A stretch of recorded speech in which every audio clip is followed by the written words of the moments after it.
Hello दोस्तों, मैं मोहनी सारियन आप सभी का स्वागत करता हूं आज के इस वीडियो सेशन में। दरअसल आज के इस वीडियो सेशन में हम लोग चैप्टर 3 BHDAE 181 के महत्वपूर्ण प्रश्नों को डिस्कस करने वाले थे, लेकिन मुझे ऐसा लगा कि चैप्टर 3 के क्वेश्चंस को डिस्कस करने से पहले चैप्टर 4 को डिस्कस कर लेना चाहिए। तो इस वजह से दोस्तों मैं आज आप लोगों से चैप्टर 4 डिस्कस करूंगा, और जब हम लोग इस चैप्टर को डिस्कस कर लेंगे तो हम लोग चैप्टर 3 और चैप्टर 4 के क्वेश्चंस को साथ ही साथ एक बार में डिस्कस कर लेंगे। तो ये जो चैप्टर है दोस्तों, इकाई 4 व्यंजन के उच्चारण के प्रकार, जो ये चैप्टर है ये काफी छोटा सा चैप्टर है, व्यंजन के उच्चारण के प्रकार।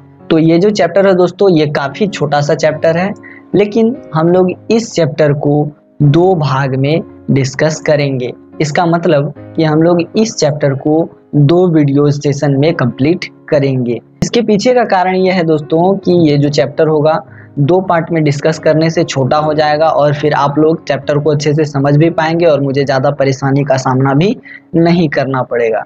तो चलिए अब देख लेते हैं सबसे पहला टॉपिक हम लोगों का कौन सा है। तो सबसे पहले प्रस्तावना है दोस्तों। मुझे नहीं लगता है कि इसको बताने की ज़रूरत है, क्योंकि प्रस्तावना में मोटा मोटा एम लिखा होता है कि इस चैप्टर में हम लोगों को क्या क्या डिस्कस करना है। तो सबसे पहले हम लोग डिस्कस करेंगे व्यंजन से अभिप्राय क्या है, ये रहा टॉपिक।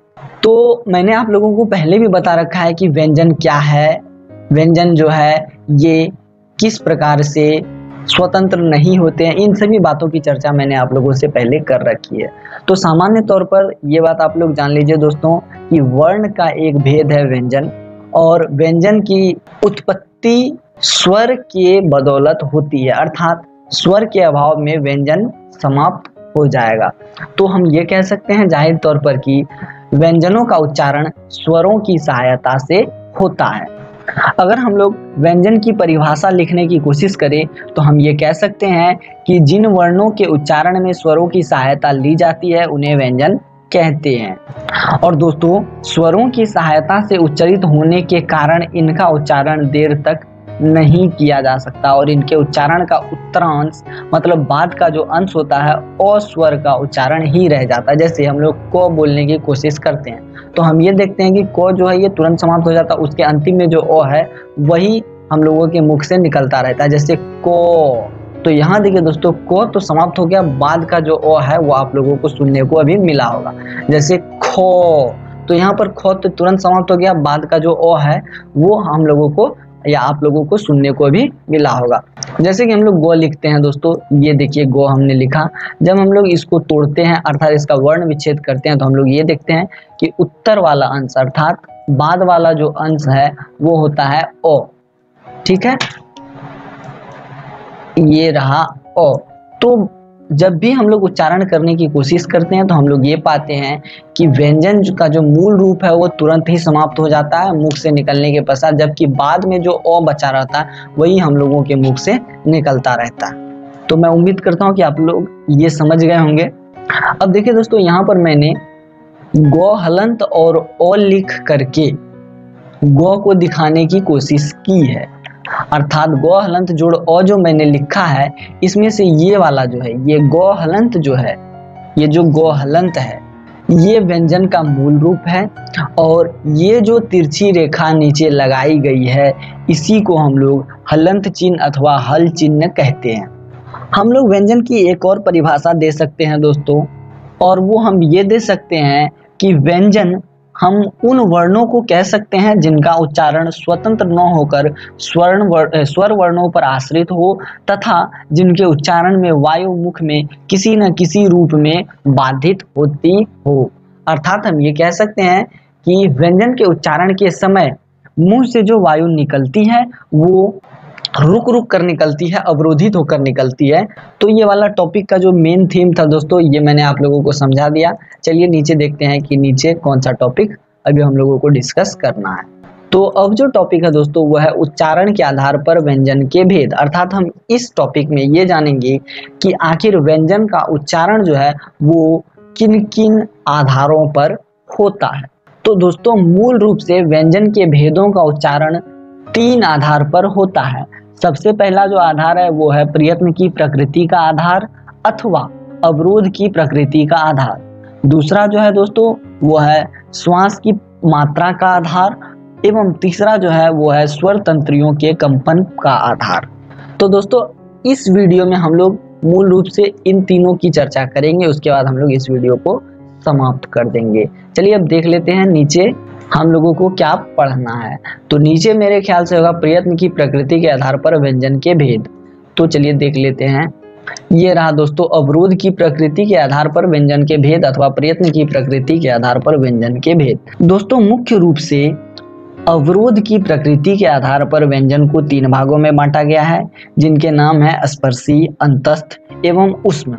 बाद में स्पर्शी को पुनः 3 भागों में बांटा गया है और उनके नाम है स्पर्शी, संघर्षी एवं स्पर्श संघर्षी। तो अब हम लोग इन सभी की चर्चा विस्तार पूर्वक कर लेते हैं। सबसे पहले हम लोग बात कर लेते हैं दोस्तों स्पर्शी के बारे में।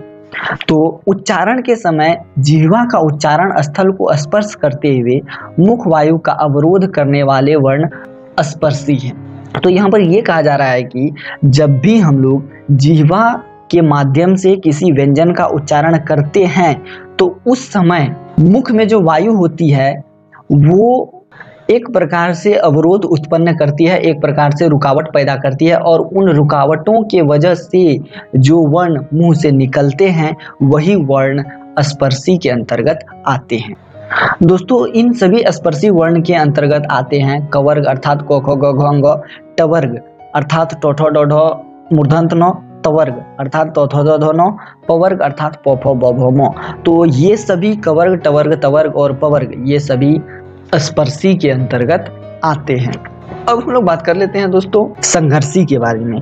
तो उच्चारण के समय उच्चारण अवयव उच्चारण स्थान को स्पर्श नहीं कर पाते हैं किंतु नजदीक आने की वजह से वायु घर्षण पैदा कर देते हैं, तो ऐसे वर्ण ही संघर्षी है। मतलब यहाँ पर यह कहा जा रहा है कि जब भी हम लोग किसी वर्ण को उच्चारित करने की कोशिश करते हैं तो उस समय उच्चारण अवयव जो हैं वो उच्चारण स्थान को स्पर्श नहीं कर पाते हैं किंतु बहुत नजदीक आ जाते हैं।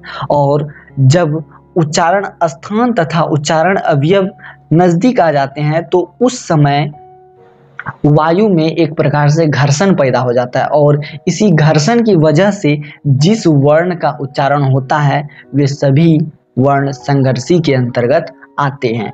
तो इनमें से मैं आप लोगों को बता दूं दोस्तों कि तालप स, मूर्धन्य स, दंत स, ह, व, फ, ख, ग और झ संघर्षी हैं।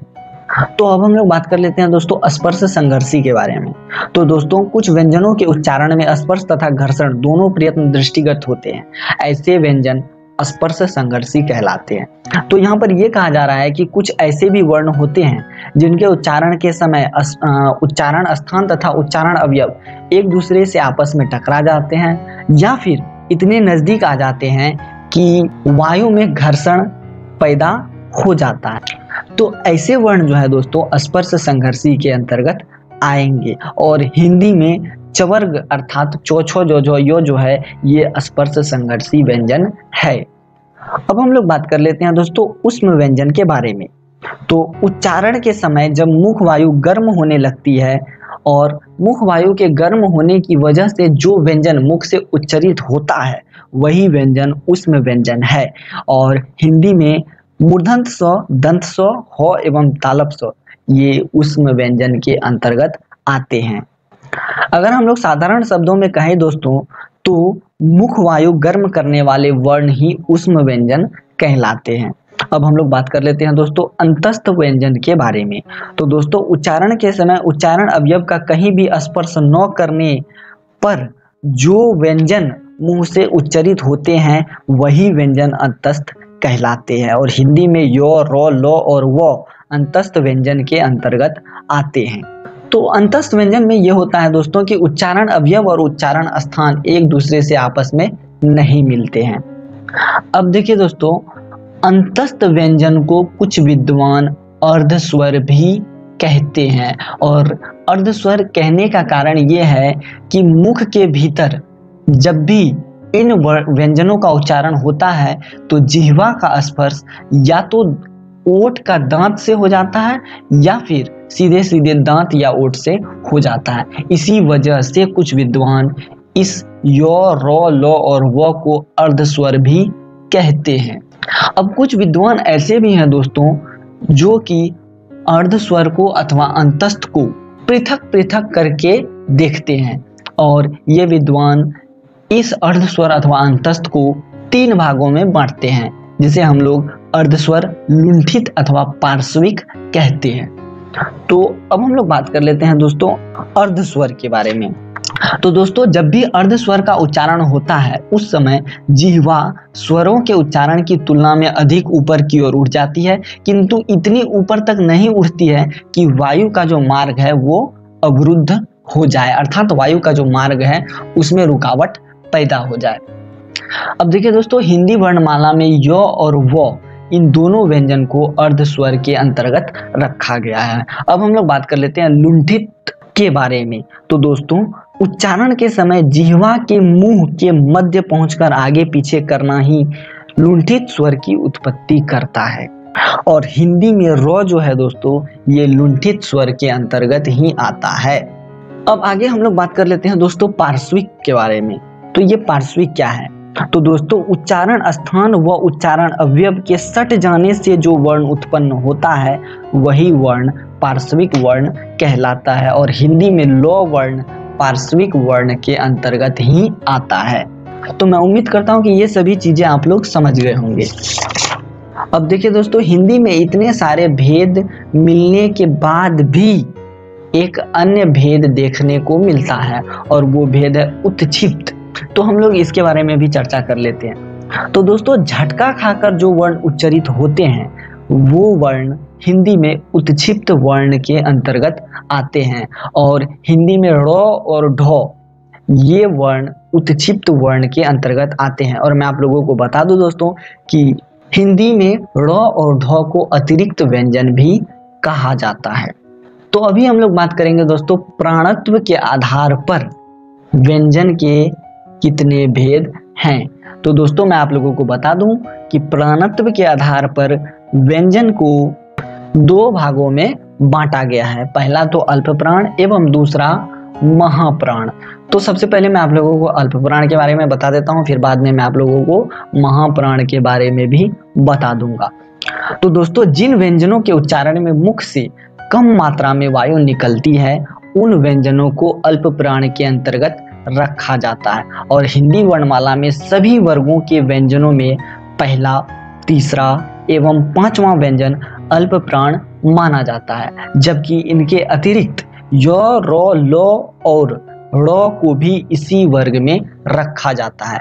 तो मैं आप लोगों को एक चार्ट के माध्यम से समझाना चाहता हूं कि कौन कौन से अल्प प्राण के अंतर्गत आएंगे। इसके लिए मैं थोड़ा स्क्रीन को नीचे कर देता हूं। अब देखिए दोस्तों, आप लोगों की स्क्रीन पर ये दिख रहा होगा अल्प प्राण का उदाहरण, या फिर हम ये कह सकते हैं कि ये सभी वर्ण अल्प प्राण के अंतर्गत आते हैं। तो देखिए दोस्तों, मैंने अभी अभी आप लोगों को कहा कि हिंदी वर्णमाला के सभी वर्गों के पहले, तीसरे एवं 5वें वर्ण अल्प प्राण के अंतर्गत आते हैं। पहला वर्ग जो है कवर्ग, इसमें जो पहला वर्ण है ये रहा कवर्ग, इसमें जो पहला वर्ण है क, ये भी अल्प प्राण के अंतर्गत आएगा। फिर तीसरा वर्ण, जैसे कि क के बाद ख नहीं, ख दूसरा हो गया, तो गो जो तीसरा है ये गो भी अल्प प्राण के अंतर्गत आएगा। फिर 5वां वर्ण को 1, ख 2, गो 3, घ 4 एवं 5वां वर्ण अंगो, तो ये देखिए दोस्तों अंगो भी अल्प प्राण के अंतर्गत आएगा। इसी प्रकार आप लोग देख सकते हैं चवर्ग में पहला चौ, तीसरा जो और 5वां यो। फिर इसी प्रकार आप लोग टवर्ग में भी देख सकते हैं, और फिर तवर्ग में भी, पवर्ग में भी, ये इन सभी में आप लोग देख सकते हैं कि पहला, तीसरा और 5वां वर्ण जो है ये अल्प प्राण के अंतर्गत ही आ रहे हैं। तो मैं उम्मीद करता हूं कि आप लोग अल्प प्राण समझ गए होंगे। अब हम लोग महाप्राण की बात कर लेते हैं।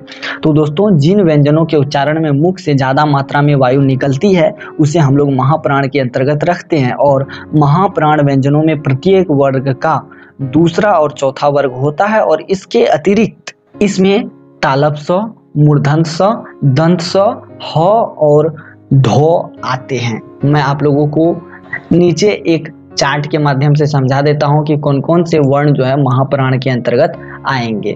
ये आप लोगों की स्क्रीन पर दिख रहा होगा दोस्तों महाप्राण का उदाहरण, या फिर हम ये कह सकते हैं कि ये सभी वर्ण महाप्राण के अंतर्गत आते हैं। तो दोस्तों मैंने अभी अभी आप लोगों को कहा कि प्रत्येक वर्ग का दूसरा एवं चौथा वर्ण महाप्राण के अंतर्गत आएगा। तो मैं आप लोगों को जरा दिखा दूं, ये रहा कवर्ग, ठीक है, ये रहा दोस्तों कवर्ग। ये जो कवर्ग है इसका देखिए दूसरा वर्ण ख, कवर्ग में क के बाद ख दूसरा वर्ण, उसके बाद चौथा वर्ण ग हो गया तीसरा वर्ण, चौथा वर्ण घ हो गया। तो ये देखिए दोस्तों चौथा वर्ण घ भी महाप्राण के अंतर्गत ही आ रहा है। इसी प्रकार आप लोग चवर्ग में भी देख सकते हैं, टवर्ग में भी देख सकते हैं, तवर्ग में अथवा पवर्ग में भी देख सकते हैं। तो मैं उम्मीद करता हूं दोस्तों कि आप लोग महाप्राण भी समझ गए होंगे। सीधा सीधा हम लोग ये कह सकते हैं कि जिन व्यंजनों के उच्चारण में कम मात्रा में वायु निकलती है वो अल्पप्राण के अंतर्गत आएंगे, और जिन व्यंजनों के उच्चारण में ज्यादा मात्रा में मुख से वायु निकलती है वे सभी महाप्राण के अंतर्गत आएंगे। ठीक है दोस्तों, आज के इस वीडियो सेशन में इतना ही रहेगा। मैं उम्मीद करता हूं कि ये वीडियो सेशन आप लोगों को बेहद पसंद आया होगा। मैंने अभी अभी आप लोगों से कुछ देर पहले ये कहा था कि आज के इस वीडियो सेशन में हम लोग प्रयत्न की प्रकृति के आधार पर व्यंजन के भेद जानेंगे, श्वास की मात्रा के आधार पर व्यंजन के भेद जानेंगे एवं स्वर तंत्रियों के कंपन के आधार पर व्यंजन के भेद जानेंगे। लेकिन अभी के इस वीडियो सेशन में मैंने आप लोगों को प्रयत्न की प्रकृति के आधार पर व्यंजन के भेद बताए एवं श्वास की मात्रा के आधार पर व्यंजन के भेद बताए, लेकिन मैंने अभी आप लोगों को स्वर तंत्रियों के कंपन के आधार पर व्यंजन के भेद के बारे में बिल्कुल नहीं बताया, क्योंकि दोस्तों मैं भी थोड़ा अनकंफर्टेबल सा, मतलब थोड़ा आरामदेह फील नहीं कर रहा हूँ। इस वजह से मैं इस वीडियो सेशन को यहीं रोक रहा हूँ। तो आगे का जो वीडियो सेशन होगा दोस्तों, उस वीडियो सेशन में हम लोग इस पूरे चैप्टर को कंप्लीट कर देंगे और फिर हम लोग उसके बाद चैप्टर 3 और चैप्टर 4 के इंपॉर्टेंट क्वेश्चंस को डिस्कस कर लेंगे। और फिर ये जो ब्लॉक 1 है BHDAE 182 का बहुत जल्दी समाप्त हो जाएगा दोस्तों। उसके बाद हम लोग ब्लॉक 2 देखेंगे और फिर बाकी जो और सब बुक्स हैं उस पर भी डिस्कशन करेंगे। तो अभी के लिए बस इतना है दोस्तों, अलविदा।